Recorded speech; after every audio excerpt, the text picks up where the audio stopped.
ഇന്നലെ വെഞ്ഞാറാമൂട്ടിൽ 23 വയസ്സുള്ള ചെറുപ്പക്കാരൻ തലക്കടിച്ചു കൊന്നത് ഉറ്റവരായ 5 പേരെയാണ്.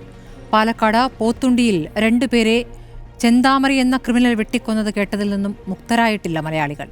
അതിലും കുറച്ചുനാൾ മുൻപാണ് പറവൂരിൽ ഒരു ഋതു അയൽവീട്ടിലെ 3 പേരെ കൊന്നത്. മനസാക്ഷി ഞെട്ടിക്കുന്ന കൂട്ടക്കൊലകൾ കേട്ട് മരവിച്ചു നിൽക്കുന്നത് ശീലമായി കൊണ്ടിരിക്കുന്നു. ഈ നാടിത് എങ്ങോട്ടാണ് പോകുന്നതെന്ന് ചിന്തിക്കാത്തവരില്ല നമ്മളിൽ. ലഹരിയുടെ പുറത്തും പകമൂലവും വ്യക്തമായ കാരണങ്ങളില്ലാതെയും നിരവധി കുറ്റകൃത്യങ്ങളാണ്. സ്വന്തം ചോരയെന്ന് പോലും നോക്കാതെയുള്ള, പെറ്റമ്മയെന്ന് പോലും നോക്കാതെയുള്ള കൊലപാതകങ്ങൾ. നിസാര കാര്യങ്ങൾക്ക് പോലും ജീവനെടുക്കാൻ മടിക്കാത്ത മനസ്സുള്ളവരായി മാറിയിരിക്കുന്നു മലയാളി. കൊലപാതക കേസുകളിൽ പ്രതിപ്പട്ടികയിലുള്ളതിലേറെയും യുവാക്കളാണ്. ലഹരിപ്പുറത്താണ് അരുംകൊലകളിൽ അധികവും നടക്കുന്നത്. കോവിഡാനന്തര കുറ്റകൃത്യങ്ങൾ ഏറുന്നു എന്ന കണക്കുകൾ പഠിക്കേണ്ടതും പരിഹാരമുണ്ടാക്കേണ്ടതുമാണ്. ഇനിയും ഇതേ സ്ഥിതി തുടർന്നാൽ, ഇക്കണ്ടതിനൊക്കെ തുടർച്ചകൾ ഉണ്ടായാൽ ഈ നാടിന്റെ സ്ഥിതി എന്താകും? ചോദ്യം ഇതാണ്. കൂട്ടക്കുരുതികൾ തുടരുന്നു. ചർച്ചയിൽ DK Murali MLA, KM Antony retired SP, Nasaruddin അയൽവാസിയാണ്, നാസർ ബന്ധുവാണ്, ഡോക്ടർ LC ഉമ്മൻ മനഃശാസ്ത്ര വിദഗ്ധയാണ്. ആദ്യം ഞാൻ സ്ഥലം MLAയിലേക്ക് പോവുകയാണ്.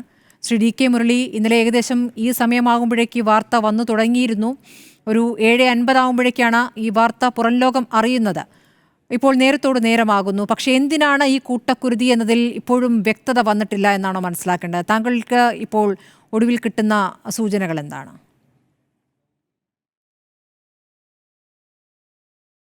ഞാൻ 5 ഹതഭാഗ്യരുടെയും ശവസംസ്കാര ചടങ്ങുകൾ ഇപ്പോൾ പൂർത്തിയായി വരികയാണ്. സ്ഥലത്ത് നിന്നാണ് ഈ ചർച്ചയിലേക്ക് കയറുന്നത്. നമ്മുടെ സ്മൃതി സൂചിപ്പിച്ചതുപോലെ നമ്മുടെ മുന്നിലെല്ലാം വലിയൊരു ചോദ്യചിഹ്നം ഉയരുകയാണ്. നമ്മുടെ ചെറുപ്പക്കാരിൽ ചിലർക്കെങ്കിലും എന്താണ് പറ്റുന്നത്? അവരുടെ ഒരു മാനസിക നില ഇങ്ങനെ മാറിയത് എങ്ങനെ? തീർച്ചയായിട്ടും പഠന വിഷയമാക്കേണ്ട ഒരു കാര്യം തന്നെയാണ്. ഇവിടെ ഇയാൾ കൃത്യങ്ങളെല്ലാം ചെയ്തിട്ട് എലിവിഷം കഴിച്ചു എന്നാണ് പോലീസിൽ പറഞ്ഞത്. അതിൻ്റെ അടിസ്ഥാനത്തിൽ ചികിത്സയിലാണ്. പക്ഷേ ഇന്ന് പോലീസ് ഇൻ്ററഗേഷൻ ആരംഭിച്ചിട്ടുണ്ട് എന്നാണ് ഞാൻ മനസ്സിലാക്കുന്നത്. അയാളിൽ നിന്ന് തന്നെ കൂടുതൽ വിവരങ്ങൾ കിട്ടേണ്ടതുണ്ട്. അയാളുടെ ഉമ്മ ഇപ്പോഴും സർവൈവ് ചെയ്ത് വരും എന്ന് പ്രതീക്ഷയിൽ നിൽക്കുകയാണ്. എന്നാൽ സംസാരിക്കാൻ ശേഷി വീണ്ടെടുത്തിട്ടില്ല. കണ്ണ് തുറന്നു എന്നൊക്കെയുള്ള വാർത്തയാണ് ഹോസ്പിറ്റലിൽ നിന്ന് ലഭ്യമായത്. യഥാർത്ഥത്തിൽ ആ ഉമ്മയുടെ മൊഴി എടുക്കാൻ പറ്റുന്ന അവസ്ഥ വന്നാൽ കൂടുതൽ സത്യാവസ്ഥ നമുക്ക് മനസ്സിലാകും. മറ്റൊന്ന്, ഈ പെൺകുട്ടിയുടെ മാതാപിതാക്കളാണ്. എന്നാൽ ഇപ്പോൾ അവരോടും ചോദ്യങ്ങൾ ചോദിക്കാനുള്ള മാനസികാവസ്ഥയിലേക്ക് അവരെത്തിയിട്ടില്ല. ഇതെല്ലാം കഴിയുമ്പോഴാണ് കൂടുതൽ വ്യക്തമായ ചിത്രം നമുക്ക് കിട്ടുന്നത്. ഇപ്പോൾ ഈ പ്രതി പറയുന്ന വിവരങ്ങളാണ് പോലീസിൻ്റെ കൈവശമുള്ളത്. അതെല്ലാം വിശ്വസിക്കാൻ കഴിയുന്നതല്ല എന്ന പോലീസ് നിഗമനത്തിലാണ് എത്തി നിൽക്കുന്നത്.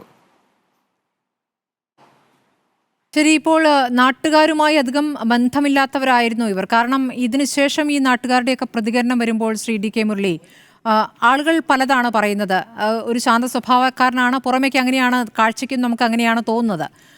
ആളുകൾക്ക് യഥാർത്ഥത്തിൽ ബന്ധങ്ങളില്ല എന്ന് തോന്നുന്നു. അയൽവാസികളുമായിട്ടും അങ്ങനെ ബന്ധമില്ല എന്ന് തോന്നുന്നു. എന്താണ് യഥാർത്ഥത്തിൽ സംഭവിക്കുന്നതിൽ ആളുകളും വ്യത്യസ്തമായ പ്രതികരണങ്ങളാണ് നടത്തുന്നത്. അയൽവാസികളുമായിട്ടൊന്നും വലിയ ബന്ധങ്ങളില്ലാത്ത ഒരു കുടുംബം തന്നെയാണ് ഇവർ. ഈ പ്രതിയെ സംബന്ധിച്ചാണെങ്കിൽ അയാൾ നാട്ടുകാർക്കൊന്നും ഒരു ശല്യക്കാരനല്ല.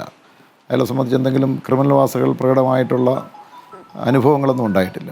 അയാൾ ബൈക്കിൽ വരും, വീട്ടിനകത്താണ്, പുറത്ത് പണിക്കെല്ലാം പോവും. ഇപ്പോൾ കേൾക്കുന്നത് മദ്യപിക്കുന്ന സ്വഭാവം അയാൾക്കുണ്ടായിരുന്നു എന്നുള്ളതാണ്.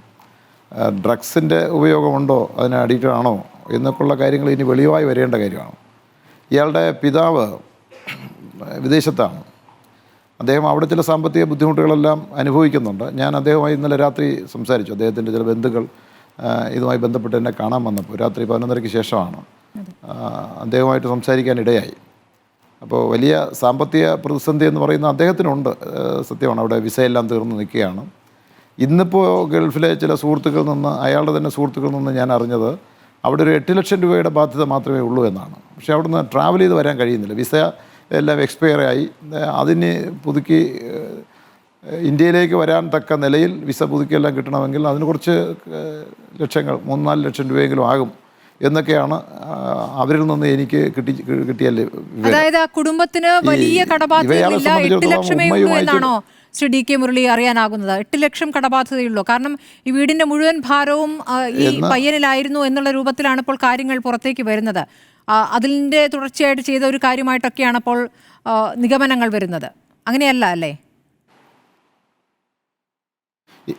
എനിക്ക് കിട്ടിയ വിവരമനുസരിച്ച് അത് അത്രത്തോളം വസ്തുതാപരമല്ല എന്നാണ് തോന്നുന്നത്. ഈ കടത്തിൻ്റെ കാര്യം അയാൾ നേരിട്ട് എന്നോട് സംസാരിച്ചാൽ അയാളുടെ ചില സുഹൃത്തുക്കൾ പറയുമ്പോൾ ഇന്ന് എന്നെ വിളിച്ചു പറഞ്ഞത് അങ്ങനെ 8 ലക്ഷം രൂപയോളം മാത്രമേ കടമുള്ളൂ എന്നും ഒരു 3-4 ലക്ഷം രൂപ കൊണ്ടെങ്കിൽ അയാൾക്ക് അവിടുന്ന് ഈ ഇപ്പോൾ വിസ എല്ലാം പുതുക്കി നാട്ടിലേക്ക് വരാൻ കഴിയുന്ന അവസ്ഥ ഉണ്ടാകും എന്നൊക്കെയാണ് അയാളുടെ ഒരു സുഹൃത്ത് എന്നെ വിളിച്ചപ്പോൾ സംസാരിച്ചത്.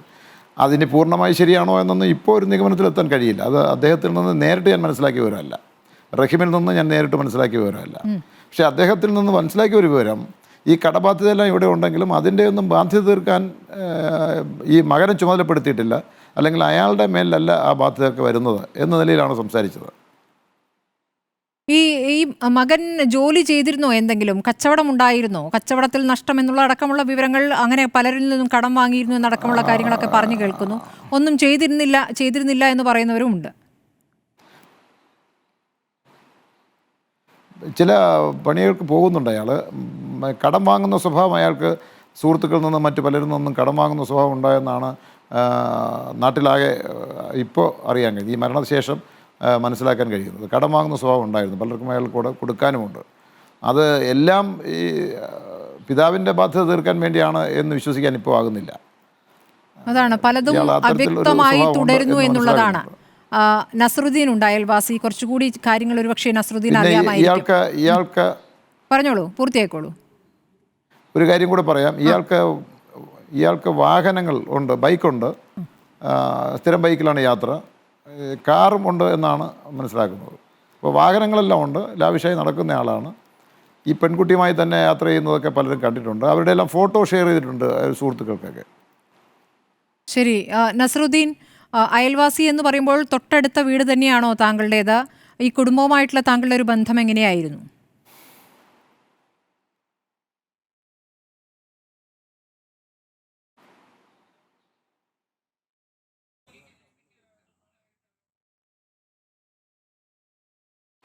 ശ്രീ നസറുദ്ദീൻ, കേൾക്കാമോ?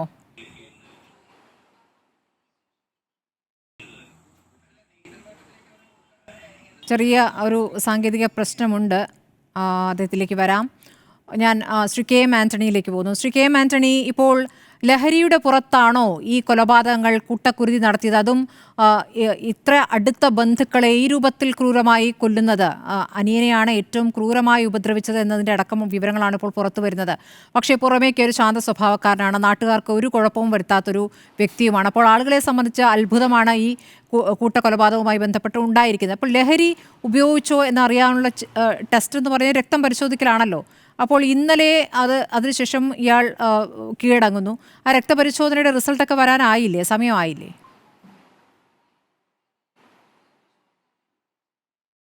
സ്മൃതി, ഈ രക്തപരിശോധനയുടെ റിസൾട്ട് വരാനുള്ള സമയമായിട്ടില്ല. അതിന് കുറച്ച് സാവകാശം വേണ്ടി വരും. അപ്പം അതിനേക്കാൾ ഉപരി ഇയാൾ മയക്കുമരുന്നിന് അടിമയാണോ, അല്ലെ മയക്കുമരുന്നിൻ്റെ പിടിയിൽ നിൽക്കുന്ന സമയത്താണോ ഈ രീതിയിൽ പ്രവർത്തിച്ചത് എന്നുള്ളത് അന്വേഷിക്കേണ്ടിയിരിക്കുന്നു. ഈ സംഭവം റിപ്പോർട്ടായ ആ നിമിഷം മുതൽ പൂർണ്ണമായ ദുരൂഹതകളാണ് ഇതിനകത്തുള്ളത്. നമുക്ക് എന്തുകൊണ്ടാണ് ഇയാളിത് ചെയ്തത് എന്നുള്ളത് നമുക്ക് മനസ്സിലാക്കാൻ സാധിക്കുന്നില്ല. കാരണം 95 വയസ്സുള്ള സൽമ ബീബി എന്ന് പറയുന്ന അയാളുടെ പിതാവിൻ്റെ മാതാവാണ്. അവരെ കൊലപ്പെടുത്തേണ്ടതായ ഒരു കാരണവും കാണുന്നില്ല. അതുപോലെ തന്നെ പിതാവിൻ്റെ ജ്യേഷ്ഠനായിട്ടുള്ള ലത്തീഫിനെയും അയാളുടെ ഭാര്യയെയും കൊന്നിട്ടുണ്ട്. സാധാരണ കൊലപാതകമല്ല ഇത്. 10-20ഓളം അടി ചുറ്റിക കൊണ്ട് അടിച്ചിട്ടാണ് ഈ ലത്തീഫിനെ കൊലപ്പെടുത്തിയിരിക്കുന്നത്. കാരണം ലത്തീഫ് ഒരു CRP വിമുക്ത ഭടനാണ്. അപ്പം അദ്ദേഹത്തിന് ആ 60 വയസ്സുള്ള ആൾക്ക് ചിലപ്പോൾ ആരോഗ്യവും എതിരിടാനുള്ള ശേഷിയും ഉണ്ടായിരിക്കാം. അതിനെ തരണം ചെയ്യുന്നതിന് വേണ്ടിയാണ് അയാൾ എവിടെയോ ഇരിക്കുന്ന, അതോ സോഫയിലോ കസേരയിലോ ഇരിക്കുന്ന സമയത്താണ് അയാളെ ആകസ്മികമായ എന്ന മട്ടിൽ തലക്കടിച്ച് കൊലപ്പെടുത്തുക ചെയ്തിരിക്കുന്നത്. അയാളുടെ ഭാര്യയുടെ വായിൽ ഷാള് തിരുകി ശബ്ദമുണ്ടാക്കാതിരിക്കാൻ വേണ്ടി. നിഷ്ഠൂരമായ കൊലപാതകമാണ്. രക്തബന്ധുക്കളെ തന്നെയാണ് അയാൾ കൊന്നിരിക്കുന്നത്. അപ്പോൾ ഇത് മയക്കുമരുന്നിന് അടിമകളായ അല്ലെ മയക്കുമരുന്നിൻ്റെ പിടിയിലുള്ള ആളുകൾ ഈ രീതിയിൽ ചെയ്യാം. ഡ്രഗ്സ് ഉപയോഗിക്കുന്ന ആളുകൾക്ക് ആ രീതിയിലുള്ള ശാരീരികവും മാനസികവുമായിട്ടുള്ള ക്രിമിനൽ വാസനയിലേക്ക് കടക്കാം എന്നാണ് ശാസ്ത്രം അങ്ങനെ പറയുന്നത്. മനഃശാസ്ത്രവും അല്ലാതെയും നമ്മൾ അങ്ങനെയാണ് പറയുന്നത്. ആ രീതിയിലാണ് ഇയാൾ ഇത് ചെയ്തത് എന്ന് ഒരു പരിധിവരെ കരുതേണ്ടിയിരിക്കുന്നു. ഇയാൾ എന്തുകൊണ്ടാണ് മദ്യപിക്കുന്ന സ്വഭാവക്കാരനാണ്, 2 മാസമായി ഞാൻ മദ്യപിക്കാറുണ്ടെന്നുള്ള മട്ടിൽ പോലീസിനോട് പറഞ്ഞതായ ഒരു വിവരം വരുന്നുണ്ട്. എന്തുകൊണ്ടാണ് മദ്യപിക്കുന്നു എന്ന് പറയുകയും മയക്കുമരുന്ന് കഴിക്കുന്നില്ല എന്ന് പറയാൻ ശ്രമിക്കുകയും ചെയ്യുന്നതെന്ന് പറഞ്ഞാൽ അയാൾ ഈ മയക്കുമരുന്നാണ് എങ്കിൽ എവിടെ നിന്നാണ് ഈ മയക്കുമരുന്ന് ഇയാൾക്ക് ലഭിച്ചത് എന്നുള്ളത് പറയേണ്ടി വരും. മദ്യമാകുമ്പോൾ ഇവിടെ സുലഭമായി ഏതെങ്കിലും രീതിയിൽ അത് വാങ്ങി എവിടെന്നെങ്കിലും വാങ്ങി ഉപയോഗിക്കാൻ പറ്റും, കാരണം അത് അംഗീകൃതമായിട്ട് വരുന്നതാണ്. അപ്പോൾ ഇയാൾ വളരെ അധികം പ്ലാൻ ചെയ്ത് കരുതിക്കൂട്ടി ചെയ്തിരിക്കുന്ന കൊലപാതകങ്ങളാണ് ഈ 5 കൊലപാതകങ്ങൾ. മുമ്പ് ചെന്താമര നെന്മാറയിൽ പാലക്കാട് അയാൾ ജയിലിൽ നിന്ന് ഇറങ്ങി വന്ന് അയാൾ കൊലപ്പെടുത്തിയ ആളിൻ്റെ തന്നെ അടുത്ത ബന്ധുക്കളെ കൊല്ലുകയാണ് ചെയ്തത്. അതിൽ ഇനിയും 1-2 പേരെയും കൂടെ കൊല്ലാനുണ്ടെന്നുള്ള മട്ടിലാണ് അയാളുടെ സംഭാഷണം. അതുപോലെ തന്നെ പറവൂരിൽ 5 പേരെ കൊലപ്പെടുത്താനായിട്ട് പരിക്കേൽപ്പിച്ചതിൽ 4 പേര് കൊണ്ട് മരണം സംഭവിച്ചിട്ടുണ്ട് അവർക്ക്. അത് മയക്കുമരുന്നിൻ്റെ മയക്കുമരുന്നിൻ്റെ പിടിയിലുള്ള ആളുകളാണ്. അപ്പോൾ നമ്മൾ കണ്ടുകൊണ്ടിരിക്കുന്നത് ഇതിനൊരു കാരണം എന്ത് എന്നുള്ളത് ഉത്തരം കിട്ടാത്ത ചോദ്യങ്ങളാണ് ഈ കേസിൻ്റെ ആരംഭം മുതൽ അവശേഷിക്കുന്നത്. പിന്നെ അയാളെ പവിത്രീകരിച്ചോ അല്ലെങ്കിൽ അയാളെ കുറച്ച് നല്ലതാണ് എന്നുള്ള മട്ടിൽ സംസാരിക്കുന്ന ഒരു രീതി പലപ്പോഴും കാണാൻ സാധിച്ചിട്ടുണ്ട്. അയാളുടെ അയൽവാസികളോ ബന്ധുക്കളോ ഒക്കെ പലരും ഇയാൾ നല്ല സ്വഭാവക്കാരനാണ്, അല്ലെങ്കിൽ ഇയാളെപ്പറ്റി ഒരു മോശമായ അഭിപ്രായം നമുക്ക് കണ്ടിട്ടില്ല പറയുന്നു. ശരിയായിരിക്കാം ചിലപ്പോൾ. അയാളെ കുടുംബത്തിൽ എങ്ങനെയായിരുന്നു എന്നുള്ളത് കുടുംബത്തിലെ അംഗങ്ങൾക്ക് മാത്രമേ അറിയാൻ സാധിക്കുകയുള്ളൂ. അയാളുടെ 13 വയസ്സുള്ള ഒരു അനുജനെ നിഷ്ഠൂരമായി കൊലപ്പെടുത്തിയിട്ടുണ്ട്. അതുപോലെ തന്നെ അയാൾ പ്രേമിച്ചിരുന്ന അല്ലെങ്കിൽ കൂടെ കൊണ്ടു നടന്നിരുന്ന പെൺകുട്ടിയെ ആ കുട്ടിയെയും കൊലപ്പെടുത്തി. പോസ്റ്റ് ഗ്രാജുവേഷന് പഠിച്ചുകൊണ്ടിരിക്കുന്ന ഒരു പെൺകുട്ടിയാണ്. അപ്പം അയാൾ എന്താണ് ഇതിന് കാരണം? വല്യമ്മയെ കൊലപ്പെടുത്തുവാനുള്ള കാരണം ഒന്ന്, അത് അങ്ങനെ സ്വർണം ചോദിച്ചു, മാല കൊടുത്തില്ല, ഒരു മോതിരം കൊടുത്തിരുന്നു, അത് പണയം വെച്ചോ വിറ്റോ കാശോ ഉണ്ടാക്കി അയാൾ അതിനുള്ള ചെലവഴിച്ചു. ഇതിന് ഒന്ന് മനസ്സിലാക്കേണ്ടത് ഇയാൾക്ക് കാശിന് ആവശ്യമുണ്ട് എന്നുള്ളതാണ്. പിന്നെ മറ്റൊരു കാര്യം, ഇയാളുടെ ഉപ്പ അവിടെ സൗദിയിലാണ്, ആദ്യം റിയാദിലായിരുന്നു. അവിടെ നിന്ന് ഏതാനും നാളുകൾക്ക് മുമ്പ്, മാസങ്ങൾക്ക് മുമ്പ് ദമാമിലേക്ക് പോയി. അവിടെ കടബാധ്യതകൾ കോവിഡുമായി ബന്ധപ്പെട്ട് ഉണ്ടായിരുന്നു. സ്പെയർ പാർട്സിൻ്റെ കച്ചവടമായിരുന്നു. അപ്പോൾ 75 ലക്ഷത്തോളം രൂപ കടബാധ്യത ഉണ്ട് എന്ന് അയാൾ പറയുന്നുണ്ട്. ഇപ്പം മുമ്പ് സംസാരിച്ച സ്ത്രീ MLA മുരളി അദ്ദേഹം പറഞ്ഞതനുസരിച്ച് 7-8 ലക്ഷം രൂപയുടെ ബാധ്യത മാത്രമേ ഉള്ളൂ എന്നാണ് പറയുന്നത്.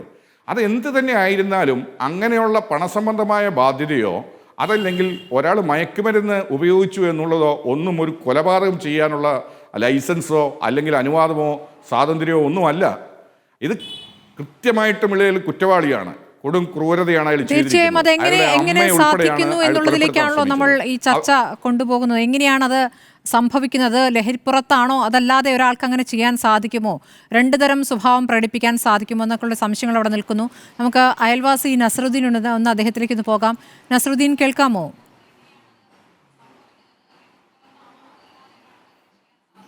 നസറുദ്ദീൻ, കേൾക്കാമോ?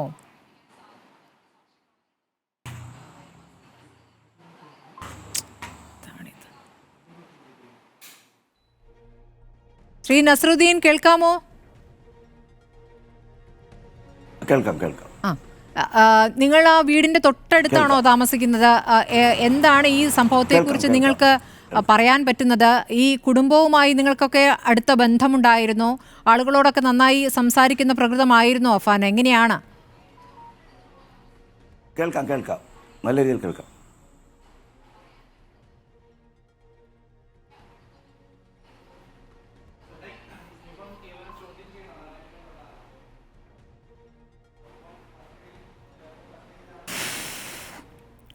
വീണ്ടും ഫോൺ കട്ടായിരിക്കുന്നു.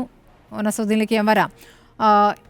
ഞാൻ ഡോക്ടർ എൽസി ഉമ്മനിലേക്ക് പോകുന്നു. ഡോക്ടർ എൽസി ഉമ്മൻ, നമ്മളിപ്പോൾ ഈ തരത്തിൽ കൊലപാതക വിഷയങ്ങളിൽ തന്നെ എത്ര തവണ ചർച്ചയ്ക്കിരിക്കുന്നു? ഈ മാസം കഴിഞ്ഞ മാസമൊക്കെ ഇത്തരം വിഷയങ്ങൾ തുടർച്ചയായി സംഭവിച്ചുകൊണ്ടിരിക്കുകയാണ്. ഓരോ വിഷയവും നമ്മൾ അങ്ങനെ ചർച്ച ചെയ്തു പോകുന്നു. ഇപ്പോൾ ഏറ്റവും ഒടുവിലുണ്ടായിരിക്കുന്ന കൂട്ടക്കൊല നമ്മളെയൊക്കെ ഞെട്ടിക്കുന്ന രൂപത്തിലുള്ള കൊലപാതകമാണ്. കാരണം ഒരു സഹോദരനെ, ഏറ്റവും ഇളയ സഹോദരനെയാണ് ഏറ്റവും ക്രൂരമായി കൊന്നിരിക്കുന്നത്.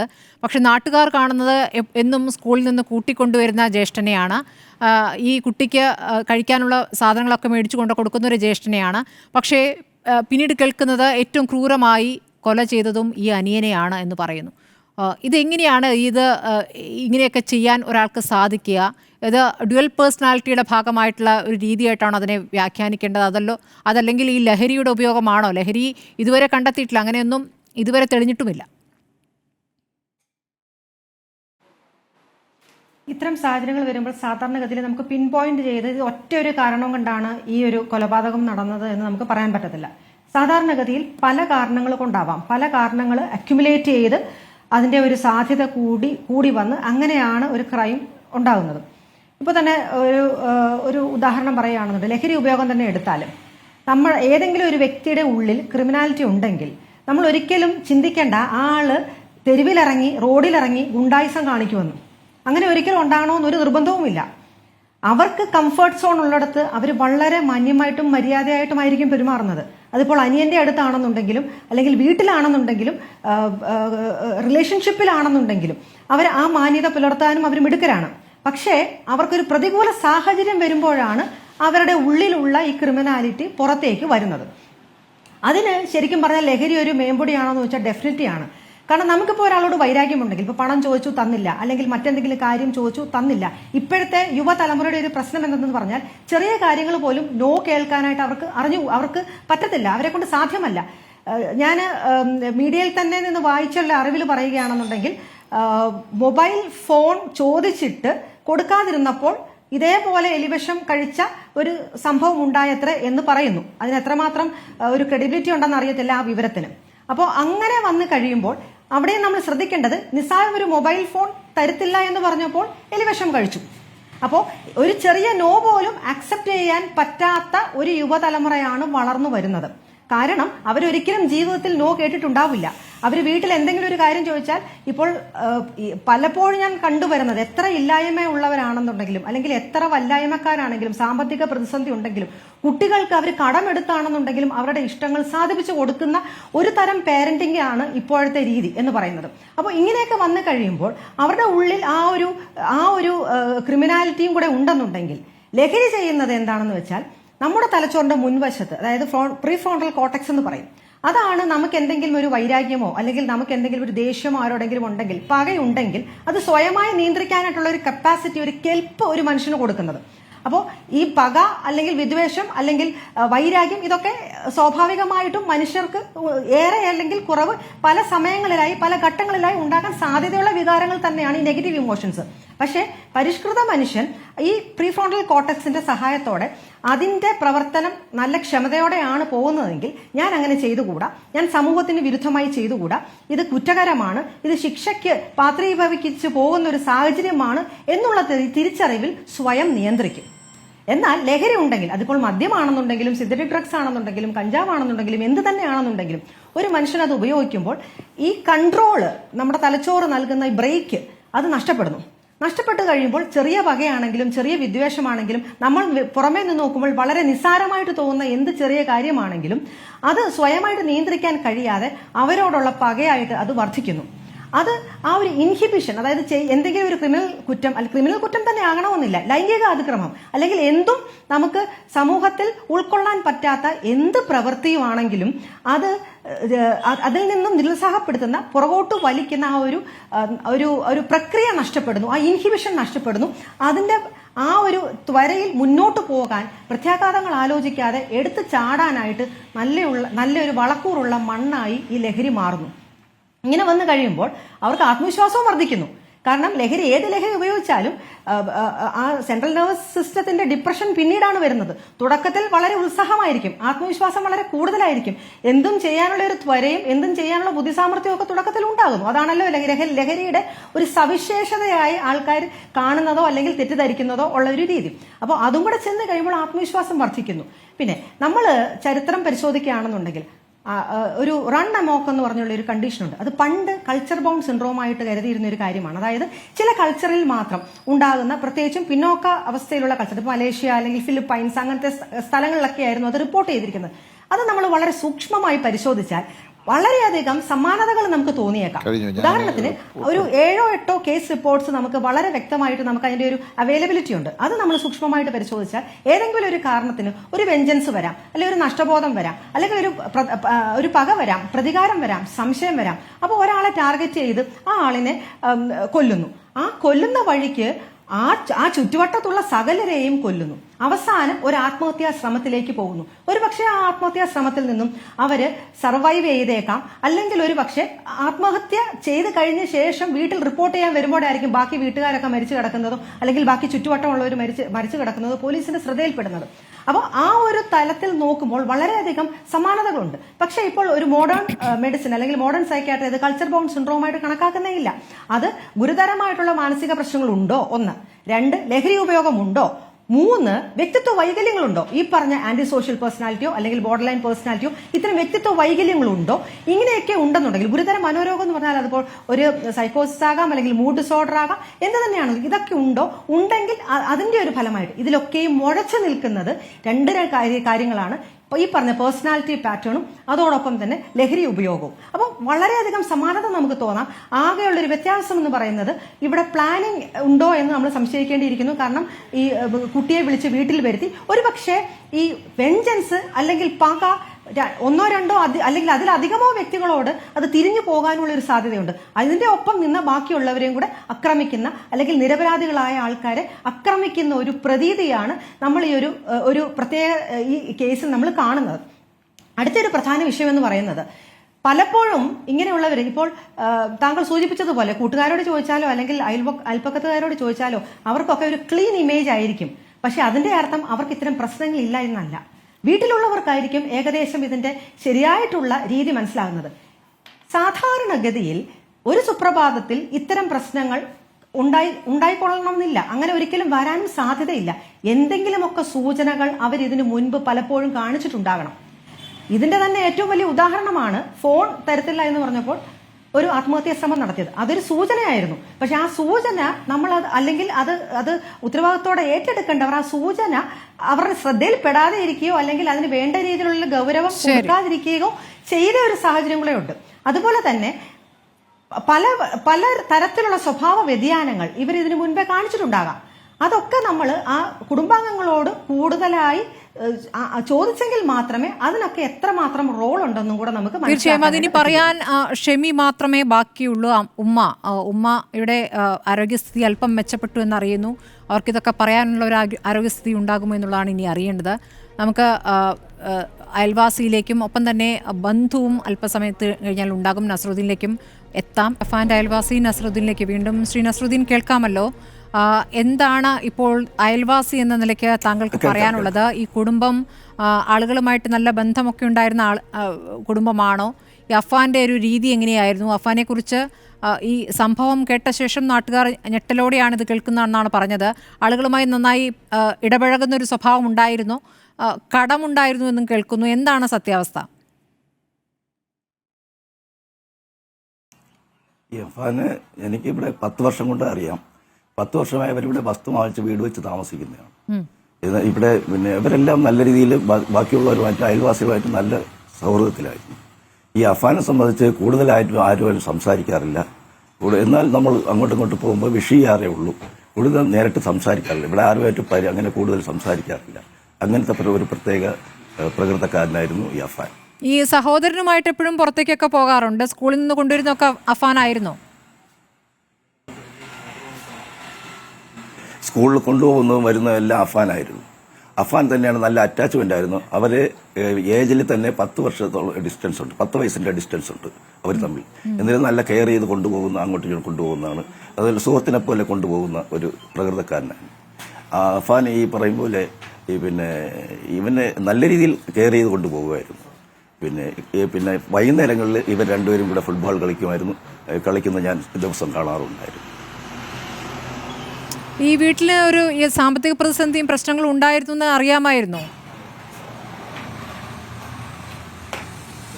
ഇവരിവിടെ താമസമാകുമ്പോൾ നല്ല സാമ്പത്തിക സ്ഥിതിയായിരുന്നു. അതിനുശേഷം ഈ കൊറോണ വന്നതിന് ശേഷമാണ് ഈ പിതാവിന് അവിടെ ഗൾഫിൽ സാമ്പത്തികമായിട്ട് ബുദ്ധിമുട്ടുണ്ടായിട്ട് വന്നത്. അതിനുശേഷം ഇത് സാമ്പത്തികമായിട്ട് പിന്നെ കുറഞ്ഞു വന്നു. അതിൻ്റെതായ ബുദ്ധിമുട്ട് ഈ കുടുംബത്തിലുണ്ടായിരുന്നു. ഈ അഫാൻ എന്തെങ്കിലും ജോലി ചെയ്തിരുന്നോ? കച്ചവടം ഉണ്ടായിരുന്നോ എന്തെങ്കിലും? അഫാൻ പ്രത്യേകിച്ച് ജോലിയൊന്നും ഇല്ലായിരുന്നു. അഫാൻ പിന്നെ ഈ പറയുമ്പോൾ ഇവിടെ ഡിഗ്രിക്ക് പഠിച്ചതായിട്ട് അറിയാം. ഡിഗ്രിക്ക് പഠിച്ചിട്ട് അത് 3-4 വർഷം വരെയാകും. ഡിഗ്രി പഠിച്ചുകൊണ്ടിരിക്കുകയായിരുന്നു. അതിനുശേഷം കമ്പ്യൂട്ടർ കോഴ്സിന് എന്താ പോയി. പിന്നെ അതിനുശേഷം ഇവര് 3-4 വർഷത്തിന് മുമ്പ് പിന്നെ ഇവര് ഉമ്മായും ഈ 2 മക്കളുമായിട്ട് ഈ പിന്നെ അച്ഛൻ നിൽക്കുന്ന സ്ഥലത്ത് സൗദിയിൽ ഉംറയ്ക്ക് വേണ്ടി 3 മാസത്തെ വിസിറ്റിങ്ങിൽ പോയിട്ട് വന്നതായിട്ട് അറിയാം. ഈ പെൺകുട്ടി ഇതിനു മുമ്പ് ഈ പെൺകുട്ടി ഈ ഭാഗത്ത് കണ്ടിട്ടുണ്ടോ? പെൺകുട്ടി ഇവിടെ നേരത്തെ വന്നിട്ടുണ്ടോ? ഇന്നലെ നമുക്ക് ഈ സംഭവം നടക്കുമ്പോൾ പോലും നമുക്ക് ഇങ്ങനെ ഒരു പെൺകുട്ടി ഉള്ളതായിട്ട് നമുക്കറിയില്ല. ഇന്നലെ ഒരു 6:15 മണിയായപ്പോൾ ഞാൻ ഇവിടെ സിറ്റൗട്ടിൽ ഇരിക്കുമ്പോഴാണ് ഈ ഗേറ്റിൽ അടിക്കുന്ന സൗണ്ട് കേൾക്കുന്നത്. ഈ ഗേറ്റിൽ അടിക്കുന്ന സൗണ്ട് കേട്ടുകൊണ്ട് ഞാൻ അവിടെ ചെന്ന് നോക്കുമ്പോൾ 3-4 പോലീസുകാർ ഈ ഗേറ്റിൽ പൂട്ട് പൊളിക്കുന്നതായിട്ടാണ് ഞാൻ കണ്ടത്. പൂട്ട് പൊളിച്ച് അകത്ത് കയറി ഫ്രണ്ട് ഡോറ് ലോക്ക് ചെയ്തിരിക്കുന്നതായിട്ട് കണ്ടു. ആ ഫ്രണ്ട് ഡോർ ലോക്ക് ചെയ്താണ് ബാക്കിലോട്ട് പോയി അടുക്കള ഭാഗത്തേക്ക് ചെന്നപ്പോൾ ഗ്യാസിന്റെ സ്മെല്ലടിച്ചപ്പോൾ പോലീസുകാർ മറ്റേ ബാക്കിയുള്ളവരെ മാറ്റി നിർത്തിയതിനു ശേഷം അവിടെ ഡോറ് പൊളിച്ച് അകത്ത് കയറി ഗ്യാസ് ഓഫ് ചെയ്തതിനു ശേഷം ഞാൻ കൂടി അകത്ത് കയറി ഹാളിൽ എത്തുന്ന സമയത്ത് ഈ അഫ്സാൻ ഇളയകുട്ടി അവിടെ പിന്നെ രക്തത്തിൽ കുളിച്ച് കിടക്കുന്നതായിട്ട് കമിഴ്ന്ന് കിടക്കുന്നതായിട്ടാണ് കാണുന്നത്. ഈ സഹോദരൻ ഈ ഇളയ സഹോദരനെ വളരെ സ്നേഹത്തോടു കൂടി തന്നെയാണ് അഫാൻ നോക്കാറുള്ളത് എന്ന് പറഞ്ഞിരുന്നല്ലോ. ഇപ്പോൾ മരണത്തിന് തൊട്ട് മുമ്പ് അവന് ഇഷ്ടമുള്ള മന്തി മേടിച്ചു കൊടുത്തു. ആ ഭക്ഷണമൊക്കെ അവിടെ ചിതറിക്കിടക്കുന്നുണ്ട്. 500 രൂപ നോട്ടുകൾ ചിതറിക്കിടക്കുന്നു എന്നൊക്കെ വാർത്തകളിലുണ്ട്. എന്താണ് ഇതൊക്കെ കേൾക്കുമ്പോൾ തോന്നുന്നത്? കാരണം നിങ്ങൾക്ക് പുറമേക്ക് കാണുന്ന ഒന്നുമല്ല വീട്ടിൽ സംഭവിച്ചിരിക്കുന്നത്. മാത്രമല്ല ഇത്രയും കൊലപാതകങ്ങൾ അവിടെ നടന്നിട്ടും പുറത്തേക്ക് ഒരു ശബ്ദം പോലും കേട്ടില്ല എന്നുള്ളതാണല്ലോ. അവിടെ ഒരു ബഹളം ഉണ്ടായിരിക്കണമല്ലോ. ഒരാളെ കൊല്ലുമ്പോൾ മറ്റൊരാൾ കാണുകയും ബഹളം വയ്ക്കുകയൊക്കെ ചെയ്തിട്ടുണ്ടാവുമല്ലോ. വീട്ടിൽ നിന്ന് പുറത്തേക്ക് ശബ്ദം വരാത്ത രീതിയിൽ അത്രയ്ക്കും അകലമുണ്ടോ വീടുകൾ തമ്മിൽ? വീടുകൾ തൊട്ടടുത്താണ്. എന്നിരുന്നാലും അവിടെ ഈ ഒരു സൗണ്ടുകളും കേട്ടിട്ടില്ല. ഇന്നലെ ഒരു 4 മണിയോടുകൂടി ഞാൻ നമസ്കരിക്കുന്നതിന് പള്ളിയിൽ പോകുന്ന സമയം ഈ ഇളയ കുട്ടി ഇവിടെ പിന്നെ സ്കൂൾ പിന്നെ പരീക്ഷ കഴിഞ്ഞ് വന്ന് നിൽക്കുന്നുണ്ട്. അപ്പോൾ എന്നെ കണ്ടപ്പോൾ വിഷയം ചെയ്തു. ഞാൻ പള്ളിയിൽ പോയിട്ട് തിരികെ വന്നപ്പോൾ പിന്നെ കാണുന്നില്ല. പിന്നെ അതിനുശേഷം ഈ ഞാൻ അറിയുന്നതെന്ന് പറഞ്ഞാൽ ഈ ഇളയ കുട്ടി വീട്ടിൽ വന്ന് നോക്കുമ്പോൾ ഉമ്മ വിളിക്കുമ്പോൾ കേൾക്കുന്നില്ല. അതുപോലെ ഡോറിലടിച്ചിട്ട് ഡോർ പൂട്ടിയിട്ടേക്കുന്നു. എന്നിട്ട് അയൽവാസിയെ തൊട്ടടുത്ത വീട്ടിൽ ചെന്നിട്ട് പിന്നെ അവിടെ മാമിയൻ്റെ പിന്നെ ഉമ്മായി വിളിച്ചിട്ട് വിളി കേൾക്കുന്നില്ല, ഗേറ്റ് പൂട്ടിയിരിക്കുന്നു, ഒന്ന് ഫോൺ ചെയ്തു തരുമെന്ന് ചോദിക്കുന്നു. ഈ കുട്ടി അടുത്ത വീട്ടിൽ ചെന്നിട്ട് ഫോൺ ചോദിച്ചു, ഫോൺ വിളിച്ച് കൊടുത്തു. ഫോൺ എടുത്ത് ഷെമിയുടെ ഫോണിലേക്കാണ്, ഈ ഉമ്മായുടെ ഫോണിലേക്കാണ് ഈ പിന്നെ അഫ്സാൻ വിളിക്കുന്നത്. വിളിച്ചപ്പോൾ ഇത് എടുത്തത് ഈ അഫാനാണ് എടുക്കുന്നത്. ആ എടുക്കുന്ന സമയം ഞാൻ 1 കിലോമീറ്റർ അകലെ കുറ്റുമുട്ടിൽ എത്തിയിട്ടുണ്ട്. മോൻ അവിടെ നിൽക്കി, ഞാൻ വരുന്നു എന്ന് പറഞ്ഞിട്ടാണ് ഈ വീണ്ടും ഇവിടെ വരുന്നത്. വന്ന ശേഷം ഈ കുട്ടിയും കൂട്ടിക്കൊണ്ട് വീട്ടിലേക്ക് പോയതായിട്ട് അറിയാം.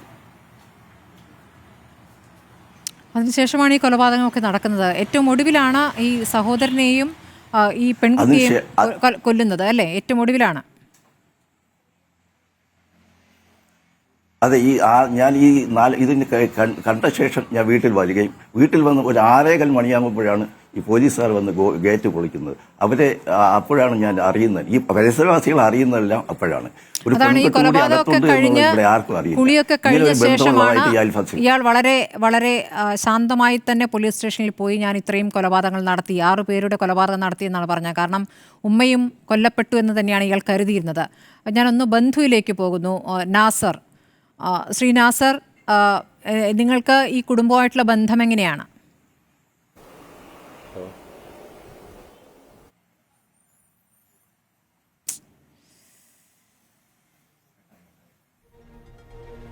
നാസറിലേക്ക് വരാം. ശ്രീ കെ എം ആന്റണി, ഇനിയിപ്പോൾ ഇയാളുടെ മൊഴി, അഫാന്റെ മൊഴിയാണ് ഏറ്റവും പ്രധാനം. അതോടൊപ്പം ഉമ്മ ഷെമി ആരോഗ്യസ്ഥിതി വീണ്ടെടുക്കുകയാണെങ്കിൽ അവർ പറയുന്നതും അറിയേണ്ടതുണ്ട്. അവർ ഇപ്പോൾ ബോധം വന്ന ശേഷം ഇളയ മകനെ അന്വേഷിച്ചു എന്നൊക്കെയുള്ള വാർത്തകളുണ്ട്. എത്രത്തോളം സ്ഥിരീകരിക്കാനാവുമെന്ന് അറിയില്ല. ഇതിനൊരു എന്തിന് കൊലപാതകം നടത്തി? ഒരൊറ്റ കാരണം കൊണ്ട് ഈ 6 പേരെയും ഇല്ലാതാക്കാനുള്ള ശ്രമം നടത്തി എന്നാണോ മനസ്സിലാക്കേണ്ടത്? അതോ വിവിധ കാരണങ്ങൾ കൊണ്ട് കൊലപാതകം നടത്തി എന്നാണ്? ഇതിപ്പോൾ വളരെ വേഗത്തിൽ ഈ അന്വേഷണം പൂർത്തിയാക്കാൻ സാധിക്കുമോ? എന്താണ് താങ്കൾക്ക് തോന്നുന്നത്?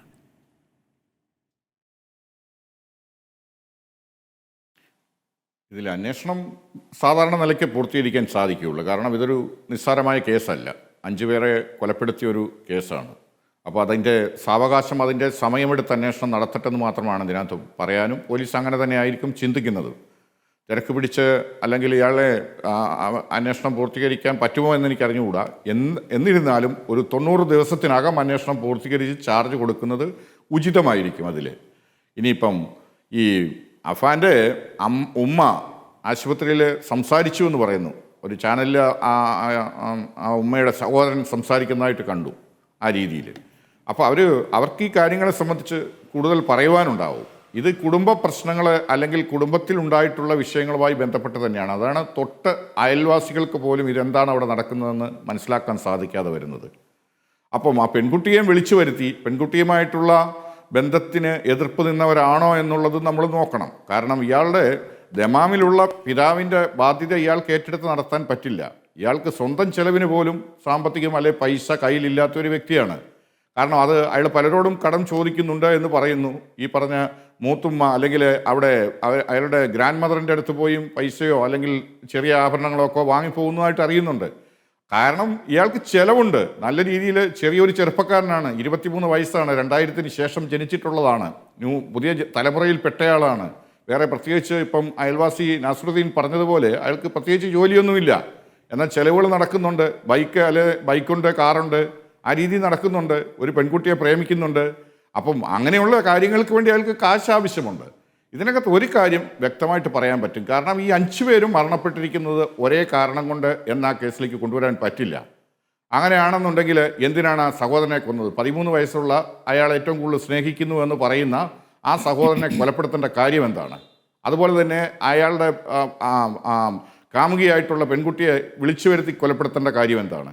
നമുക്ക് മനസ്സിലാക്കാം. മറ്റ് ആളുകളുടെയൊക്കെ ചിലപ്പോൾ അയാൾക്ക് വൈരാഗ്യമോ വിരോധമോ ഉണ്ടായിരിക്കാം. ഇയാൾ ഈ ചെയ്യുന്ന കാര്യങ്ങൾ മുഴുവൻ കൃത്യമായിട്ട് തന്നെ ചെയ്യുന്നുണ്ടെന്നുള്ളതാണ്. ഒന്നിനും ഒരു അപാകതയില്ലാതെ കൃത്യമായി ചെയ്ത് അയാൾ നേരെ പോലീസ് സ്റ്റേഷനിൽ ചെല്ലുന്നു. പോലീസ് സ്റ്റേഷനിൽ ചെന്ന് ഞാൻ 6 പേരെ തട്ടിയിട്ടുണ്ടെന്ന് പറയുന്നു. പോലീസുകാർ പോലും അത്ഭുതപ്പെടുന്നു, അല്ലെങ്കിൽ അവർക്ക് ആശ്ചര്യമാകുന്നു. അവർക്ക് വിശ്വസിക്കാൻ പറ്റുന്നില്ല. അവരതിനായി അല്ലെങ്കിൽ നടന്ന സംഭവ സ്ഥലങ്ങളിലേക്ക് പോകുന്നു. അവിടെ ചെന്ന് കാര്യങ്ങൾ കണ്ടു ബോധ്യപ്പെടുന്നു. ആ ഒരു അവസ്ഥയിലേക്കാണ് ഇത് വരുന്നത്. ഇത് മയക്കുമരുന്ന് ആണ് എന്ന് നമുക്ക് പറയാൻ സാധിക്കുമായിരിക്കാം ഈ പറഞ്ഞതുപോലെ. അല്ലെങ്കിൽ ഇയാൾക്ക് എന്താണ് ഈ ഇത്രയും ആളുകളെ ഇപ്പം മുമ്പ് പറഞ്ഞപ്പോൾ ഈ ആൺകുട്ടി സഹോദരനെ പറ്റി നല്ല കരുതലുണ്ടെന്നാണ് അയൽവാസി പറഞ്ഞത്. ആ കരുതൽ മരണത്തിലും ആ കൊലപാതകത്തിലും ആ കരുതൽ പോലെയാണ്. കാരണം അയാളെ ഈ 13 വയസ്സ് ഉള്ള ആ പയ്യൻ അല്ലെങ്കിൽ ആ കുട്ടി അനാഥനാകരുതെന്നുള്ള കരുതലാണ് അതിനകത്ത്. അതൊക്കെ ശരിയാണോ? എന്താണ് നമ്മുടെ സമൂഹത്തിന് നൽകുന്ന മെസ്സേജ്? അങ്ങനെ ഒരു കരുതൽ കൊലപാതകത്തിന്റെ സ്വഭാവം കണ്ടാൽ അങ്ങനെയല്ല തോന്നുക. ഏറ്റ പരിക്കുകൾ, എത്ര തവണ ചുറ്റികൊണ്ട് അടിച്ചു, എത്ര ക്രൂരമായി കൊലപാതകം നടത്തി എന്നുള്ളത് കേൾക്കുമ്പോൾ ആ കരുതലല്ല നമ്മൾ കാണുന്നത്. നേരെ തിരിച്ചാണ്.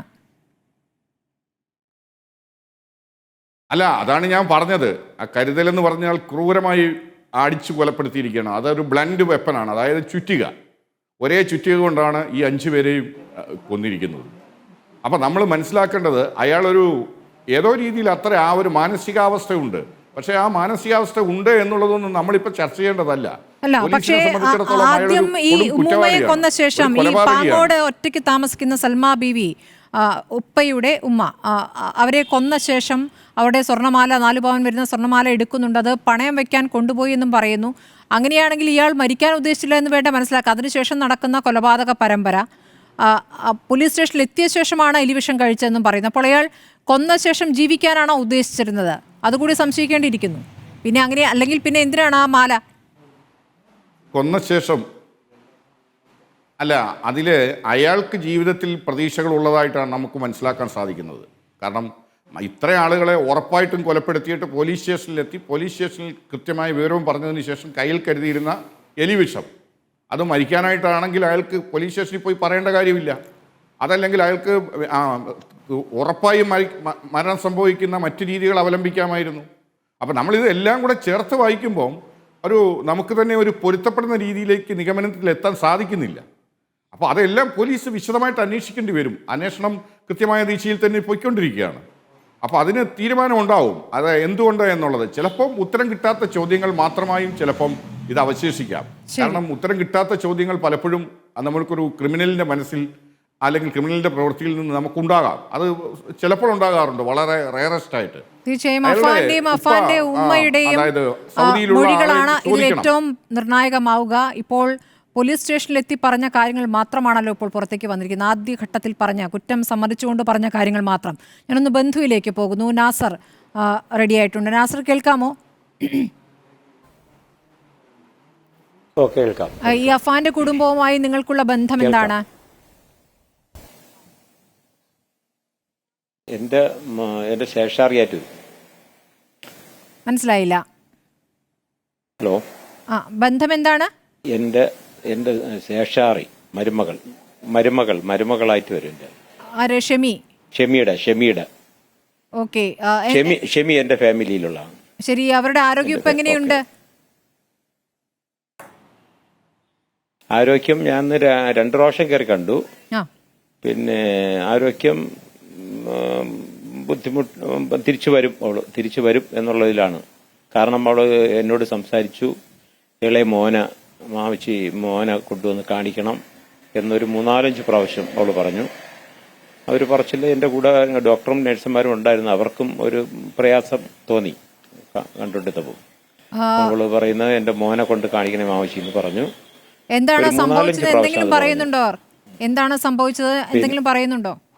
അതില്ല, അതൊന്നും ഞാൻ സംഭവിച്ചതൊന്നും പറഞ്ഞിട്ടില്ല. അത് കഴിഞ്ഞ് പിന്നെ ഡോക്ടറായിട്ട് മീറ്റ് ചെയ്ത് ഞാനും ഒരു ബ്ലോക്ക് പഞ്ചായത്ത് മെമ്പറും കൂടിയാണ് ഡോക്ടറെ കാണാൻ കയറിയത്. ഡോക്ടർ എന്താണ് പറയുന്നത്? ഡോക്ടർ പറഞ്ഞത് തലയ്ക്ക് 13 സ്റ്റിച്ചിങ് തലയ്ക്കുണ്ട് 2 സൈഡിലായിട്ട്. പിന്നെ തലച്ചോറിൽ നല്ല നീര് കൂടിയിട്ടുണ്ട്. അത് നാളെ ഉച്ച കഴിഞ്ഞാലേ അതൊരു കുറവ് കൂടൂ എന്നുള്ള അറിയാൻ പറ്റുള്ളൂ. പിന്നെ മുഖത്തുള്ള 2 സൈഡിലെയും എല്ല് പൊട്ടലുണ്ട്.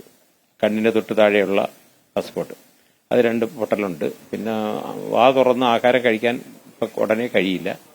ഇപ്പം നമ്മൾ ജ്യൂസ് ഐറ്റങ്ങളാണ് കൊടുക്കണേന്ന് പറഞ്ഞു. അവരൊരു ക്യാൻസർ പേഷ്യന്റ് ആണല്ലേ? അങ്ങനെ ഡോക്ടറെ തീരുമാനം. നാളെ ക്യാൻസർ പേഷ്യന്റ് ആണ്. RCCയിലെ ട്രീറ്റ്മെന്റ് ഇപ്പം നോർമലാണ് എങ്കിലും നോർമലാണ്. അത് തുടങ്ങിയിട്ട് 5 വർഷം ആയി. എങ്ങനെയാണ് ഇവരുടെ ഒരു സാമ്പത്തിക സ്ഥിതി? എന്താണ്? എന്തിനായിരിക്കാം അഫാൻ ഇത് ചെയ്തതെന്നാണ് ഇപ്പോൾ താങ്കൾക്ക് തോന്നുന്നത് നാസർ? നമുക്ക് നാട്ടുകാർക്കും നമുക്കും എന്താണ് അത് കൊലപാതകത്തിലേക്ക് നയിച്ചതെന്ന് ആർക്കും ഒരു നിഗമനത്തിലെത്താൻ കഴിഞ്ഞിട്ടില്ല. അവനെ സംബന്ധിച്ച് ഒരു മോശമായ കൂട്ടുകൂടലോ അല്ലെങ്കിൽ നല്ല കൂട്ടോ ഒരു ബാച്ചായിട്ട് ഒരു കൂട്ടുകൂടലോ ബൈക്കിൽ കറക്കോ അങ്ങനെയൊന്നുമില്ല. അവന് സ്വന്തമായിട്ട് അവന്റെ വാപ്പ എടുത്തു കൊടുത്ത ബൈക്കുണ്ട്, കാറുണ്ട്. ഇതിലൊക്കെ പോവും. അല്ലാതെ കാറിനകത്ത് വേറെ കൂട്ടുകാരോ അങ്ങനെയുള്ള ഒന്നും കാണാൻ കഴിഞ്ഞിട്ടില്ല. ഈ വലിയ കടബാധ്യതയുടെ പ്രശ്നമുണ്ടോ? ഈ പിതാവിന് കടബാധ്യതയുണ്ട് അവിടെ ദമാമിൽ. അവിടെ നിന്നും ഇങ്ങോട്ടേക്ക് വരാൻ പറ്റാത്ത രീതിയിലുള്ള കടബാധ്യതയുണ്ട്. പക്ഷെ വീട്ടിലെ കാര്യങ്ങളൊക്കെ അദ്ദേഹം തന്നെയാണ് നോക്കുന്നത് അല്ലേ? കൊറോണ ടൈമിന് അതെ വീട്ടുകാര്യങ്ങളെല്ലാം റഹീം തന്നെയാണ് നോക്കിയതും. 2 വർഷത്തിന് മുമ്പ് ഈ അഫാനെയും അനിയനെയും പിന്നെ ഷെമിയെയും വെക്കേഷനിൽ കൊണ്ടുപോയിരുന്നു. ഒരു 10 മാസം വരെ അവിടെ നിന്നു. അത് കഴിഞ്ഞ് വീണ്ടും അഫാനെ വീണ്ടും കൊണ്ടുപോയി.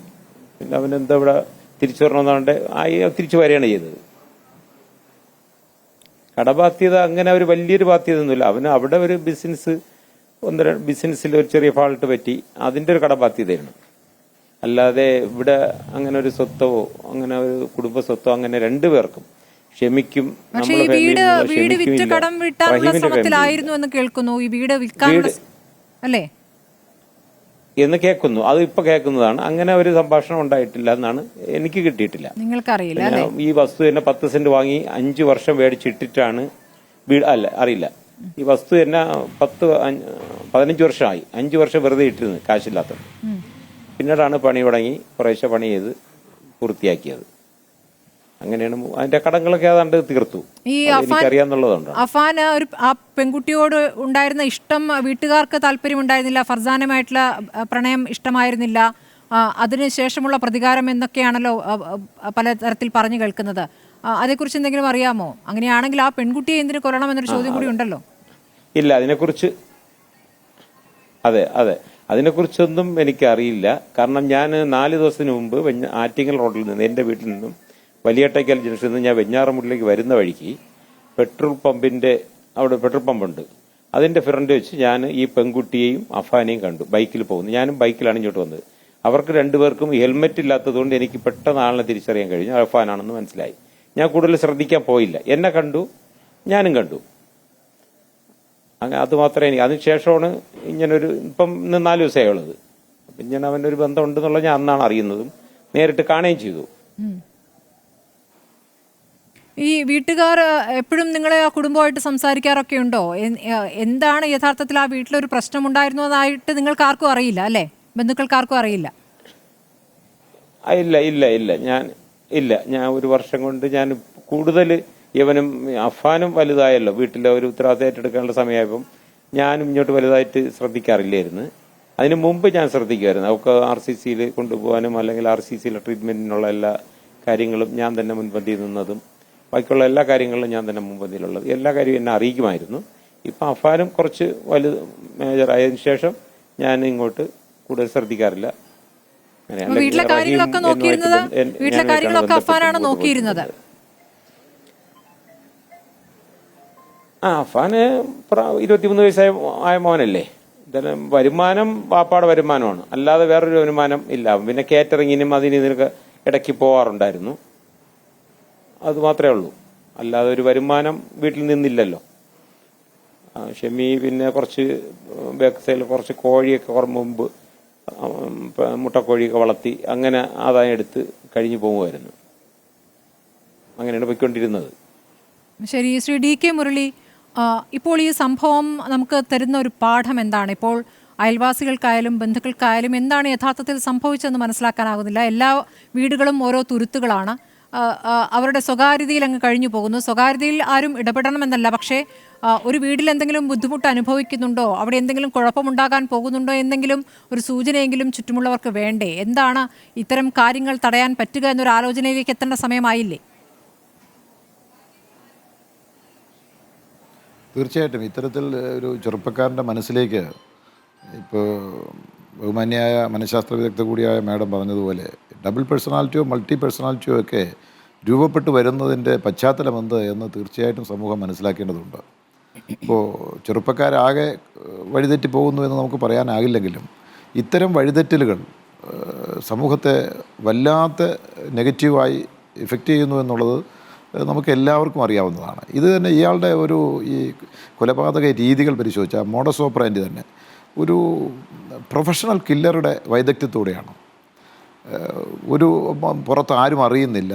ഇത്രയും ടൈമിങ് 34 കിലോമീറ്റർ ചുറ്റളവിനിൽ ഒരു കൊലപാതകം നടന്ന ഏറ്റവും പ്രിയപ്പെട്ടാണ്. ഞാൻ ആദ്യം മനസ്സിലാക്കിയത് അമ്മയെ കഴുത്തുഞെരിച്ച് കൊന്ന് ലോക്ക് ചെയ്തിട്ടാണ് അയാൾ പാങ്ങോട്ടേക്ക് പോകുന്നതെന്നാണ്. പാങ്ങോട്ട് പോയി വൃദ്ധമാതാവിനെ, പിതാവിൻ്റെ ഉമ്മയെ, അയാൾ പറയുന്ന കാരണം നേരത്തെ ഒരു മാല ചോദിച്ച് കൊടുത്തില്ല എന്നാണ്. അടിച്ചു കൊന്നിട്ട് മാല കവർന്നെടുത്തു. ആ കവർന്ന മാലയും കൊണ്ട് വന്ന് പെട്രോൾ അടിച്ചിട്ടാണ് വീണ്ടും കൂനംവേങ്ങയിലേക്ക് പോകുന്നത്. അവിടെ ഇയാളെ എന്തോ ഉമ്മയോ ഒക്കെ വഴക്ക് പറഞ്ഞ കാരണങ്ങൾ കൊണ്ടുള്ള വിരോധമാണ് ഈ അച്ഛൻ്റെ ജ്യേഷ്ഠനോടും പിതാവിൻ്റെ ജ്യേഷ്ഠൻ്റെ ഭാര്യയോടും ഉള്ളത്. ഈ നേരത്തെ സൂചിപ്പിച്ചതുപോലെ ഒരു എക്സ് മിലിറ്ററിയാണ്, അതിൻ്റെ ആരോഗ്യമൊക്കെ ഉള്ള ആളാണ്. നേരിട്ടൊരു ആക്രമണത്തിന് വന്നാൽ ചെറുത്തു നിൽക്കാനുള്ള പ്രാപ്തിയുള്ള ആളാണ് അദ്ദേഹം. പക്ഷേ ഇത് മകൻ അല്ലേ വരുന്നത്, മകൻ്റെ സ്ഥാനത്തുള്ള ഒരാളല്ലേ വരുന്നത്. ഇവരാരും തന്നെ അങ്ങനെ സംശയിക്കില്ലല്ലോ.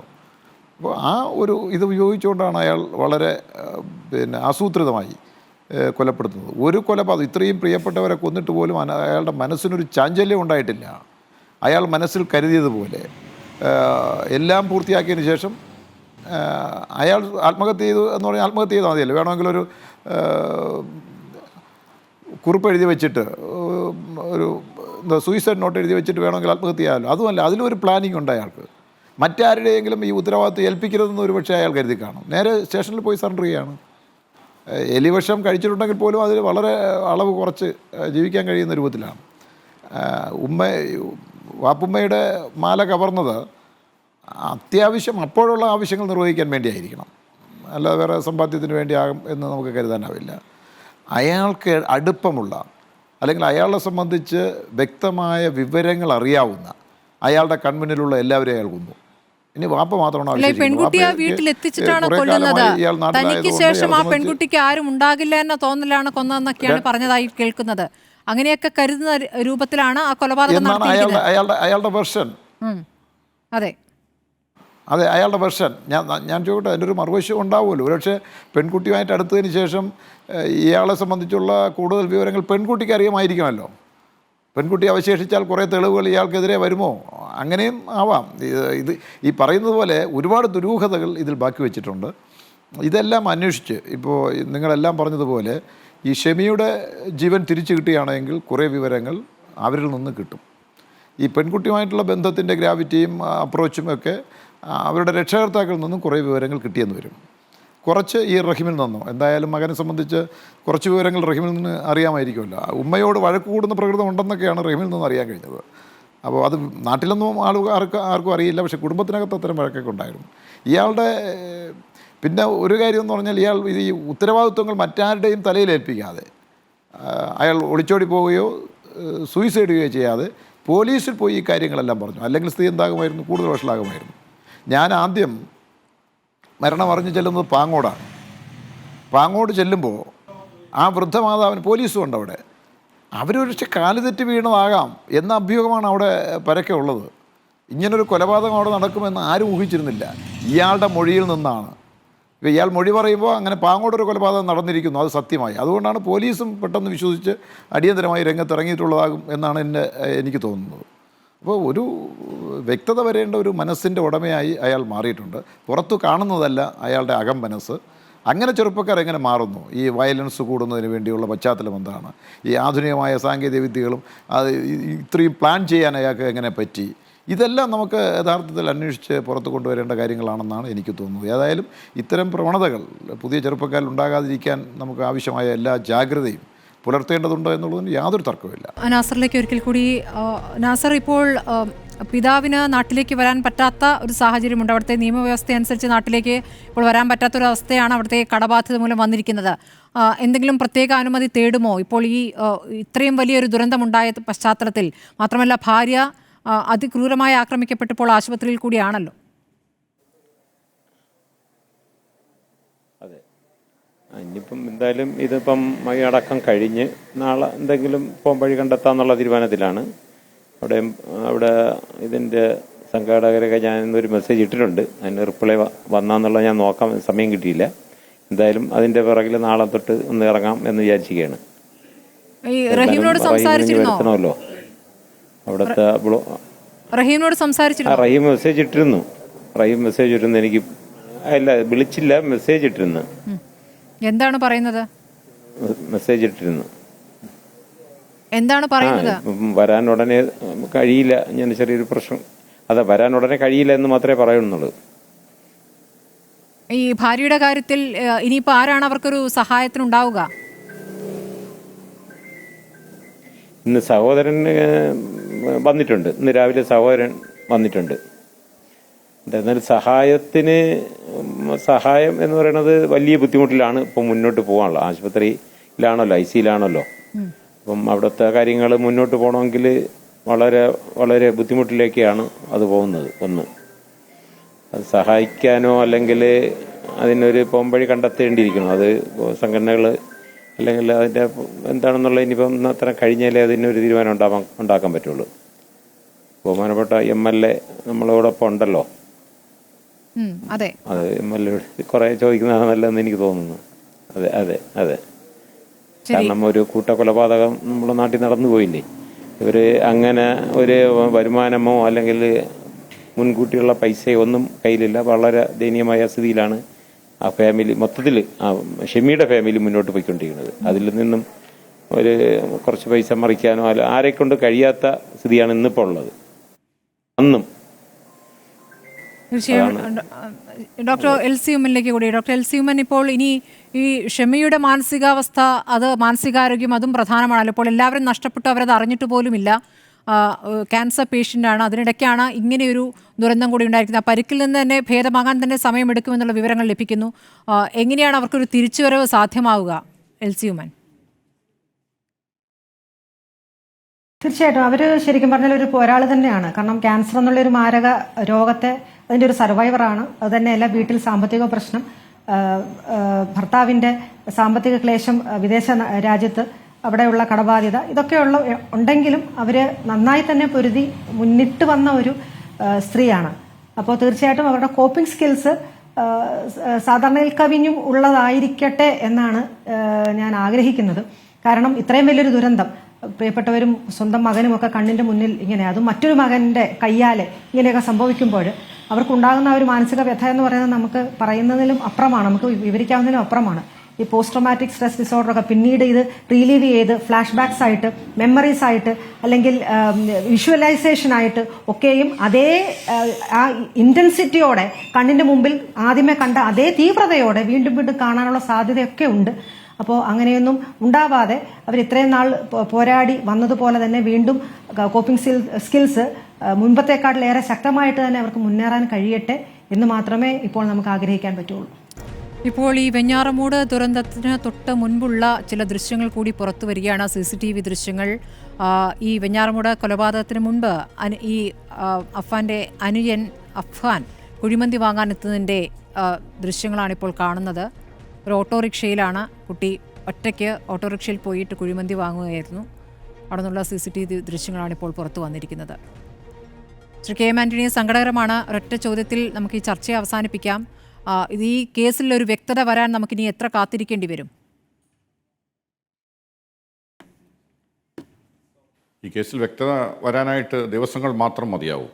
കാരണം അത് കൃത്യമായിട്ട് അതിൻ്റെ വ്യക്തത കിട്ടുകയും ചെയ്യും. പക്ഷേ അതിനേക്കാൾ ഉപരി നമ്മൾ ഇതിനെപ്പറ്റി ചിന്തിക്കേണ്ടത്, നമ്മളിത് ചർച്ചയ്ക്ക് വന്നപ്പോഴും ചിന്തിക്കേണ്ട കാര്യമെന്ന് പറയുന്നത്, ഇനി അടുത്തു വരുന്ന അരുങ്കൊല, ഇതിൽ കൂടിയതോ ആയ ഒരു അരുങ്കൊലയിൽ ഇത് വെഞ്ഞാറമൂട് സംഭവം ഒരു ഉദാഹരണമായി പറയാൻ ഇടവരാതെ ഇതിൻ്റെ ഉത്തരവാദിത്തപ്പെട്ട ആളുകൾ ഇതിനെ ഗൗരവമായി കണ്ട് ഇതിന് എന്താണ് കാരണങ്ങളെന്നുള്ളതിനെ സംബന്ധിച്ച് ചർച്ച ചെയ്യുകയും ബോധവൽക്കരണവും അതുപോലെ തന്നെ ആ കുട്ടികളിൽ നിന്ന് തിരികെ കൊണ്ടുവരാനും ഉള്ള ഒരു ശ്രമമാണ് നമുക്ക് ആവശ്യമെന്നുള്ളതാണ് പറയാനുള്ളത്. ശരി ശ്രീ കെ മാനടി, നമ്മൾ ഓരോ ചർച്ച കഴിയുമ്പോൾ നമ്മളിങ്ങനെ പറഞ്ഞാണ് അവസാനിപ്പിക്കാറ്, പക്ഷേ വീണ്ടും സംഭവിക്കുന്നു എന്നുള്ളതാണ് നമ്മുടെ മുന്നിലുള്ള യാഥാർത്ഥ്യം.